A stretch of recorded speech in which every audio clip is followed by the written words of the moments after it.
What's up, everyone, and welcome to this Bitcoin market update. In these videos, you can get your daily breakdown on where Bitcoin might be moving next and learn technical analysis in the process. Let's start off here on the weekly time frame for Bitcoin. We can see that this weekly candle we broke the previous week's high and we are continuing to go up this week. We are potentially seeing declining bull volume here on this weekly rise in price, which would not be good for the bulls. There's 7 hours left in this candle roughly, so the bulls are going to have to try and make a move here to try and push this thing a bit higher and try and go to new all-time highs and get the volume to be increasing bull volume. It is possible. We'll see if it ends up happening. Let's go to the daily time frame and look at the level that we are currently trying to close above right now, which is this red area right here. So this red area right here, the first thing we want to point out about this zone is this was the zone that we rejected off of right here and pushed down into. Now we have not closed above this zone besides yesterday's daily candle. And so that's very notable, and this is the main zone that I've been keeping an eye on to see if we end up actually closing above. And this zone is, the reason we know this is a resistance zone is we're looking for the trend. Like we always talk about on this channel, we're looking for the trend to see where is the trend in price going and where were people buying or selling to give us an idea of where they might buy or sell again in the future. So in this scenario, we have this trend right here with a high, low, lower high in comparison to this one, and then a lower low. And so this candle, this last white candle before this downturn, is where people were buying Bitcoin. So on the first test of that level again, which is what we get right here, we push right back into it, we reject off of this level. So that was a shorting opportunity there. But then what we see subsequent when we go into this, for this, the second test of this, we go above it, but we don't close above it. We come down, we go above it again, we don't close above it, we come down, we go above it again, and we go down and we break down again. Now this time we go into our gray support zone right here, which we were talking about for this entire period of time being our main support zone. That zone held up very nicely here for a 10% plus trade if you were to enter on the wick of that candle. And now we have this longer upper wick yesterday of people selling into the rise in price. So this horizontal level is still trying to hold as resistance, and this daily level is the level that we need to close another daily candle above, which would be today's, to establish this as a support zone similar to this gray one. So this would be, if we do close above today, that will give us confirmation that we have two candle closes above it, and that this level that was resistance will now flip to be support. So that's what we'll be looking for today, is the candle close above this level. And this is the candle from the 19th of March. You don't have to be looking at it on this chart. You can look at it on any chart. And this is the candle that you're going to be looking at, the 19th of March daily candle. And so we need to close above the high of that candle, whatever it is on your exchange. On this one, it's 59,570. So you can see we're right around that zone right now at 59,550. So we're about 20 points away from that zone. And so the bulls will need to try and close this. Today's candle will probably be an inside bar, inside of the previous day's price action here. And then today we're going to try and see if the bulls can close above this and keep us in that uptrend that we're seeing. Now, if we go to the pivots, the main resistance level, if we do end up going higher, the first one, the most immediate one, is the 63,150 level. And then if we go down to the 12-hour time frame, let's break down kind of what we're dealing with here. You can see the hourly pivot R1 held up pretty nicely here for a push down. So that would have been a take profit level. If you were going long from down here, you could have sold some right around here and have taken some profits.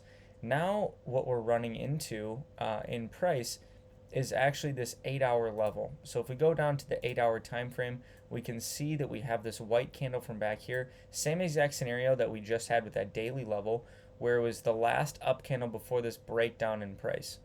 So right here we had our high, low, lower high signifying waning bullish momentum, and then lower low for confirmation. Now you can see that if we draw a rectangle around this candle and we pull it across, you can see that the first test of this held as resistance. We broke down, we pushed through it. We did wick below it right here into a different level, and then we bounced off of it again. We have not closed below this level though, so this is the level that we're currently operating on top of. And it's important to note that we just got this 8-hour daily, or no, I'm sorry, 8-hour doji candle, and this is signifying indecision in the market, but also that this downturn in price, this might be the end of this downturn in price. And that's because whenever you see indecision at the bottom of a push down in price, the indecision is telling you we're unsure as to if we can continue to go down more. So the only other direction it can go is up. So we might potentially see that here, but for this to become valid, we would need to break the high of this 8-hour candle, and that's up at about 60,262. So if we look at the 8-hour time frame here is the level that we bounced off of yesterday. We talked about this in our Telegram channel, and I talked about going long on this level right around here because I missed the initial wick into this level. And that subsequent trade went up about, I think I entered around there. That was about a 3.3% trade. Pretty decent for a few hours. And now we're subsequently going back down. Now, if we close below this 8-hour level, that is going to be quite bearish in my opinion. And that's going to be signaling potentially significant downside. And so that's the main level that I'm currently watching to hold. This 8-hour level that we're on now is not as significant in my opinion. This one down here that we bounced off of like pretty strongly and had this long lower wick from is the most significant level to watch. In terms of the bulls, we do have this pivot level. If we are to go down in this 8-hour time frame down to this level, that should try and support price in there. And we'll see what we end up getting for that. If we go down to the 4-hour time frame, you can see that we're consolidating here. I really like the 4-hour time frame, to be honest, because if we look at the Ichimoku cloud, it's setting up perfectly for a push higher. And the way we know that is because we're in this scenario where we have the price action above the Tenkin, the blue line, and the Kijun. The Tenkin is above the Kijun.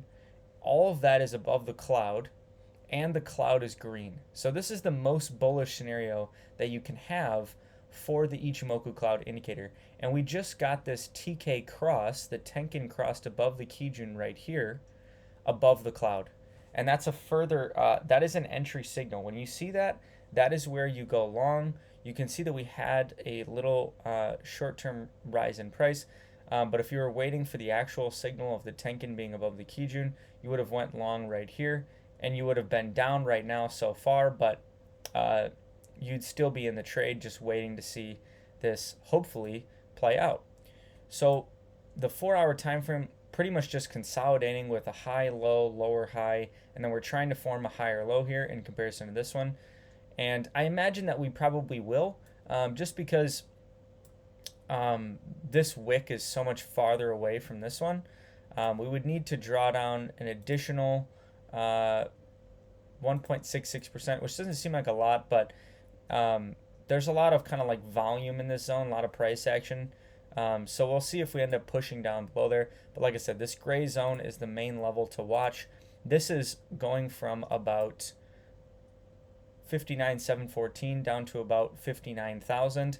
And then the other 8-hour zone here, if we just turn this off real quick, it's easier to see, is from about 58,573 down to about 57,677.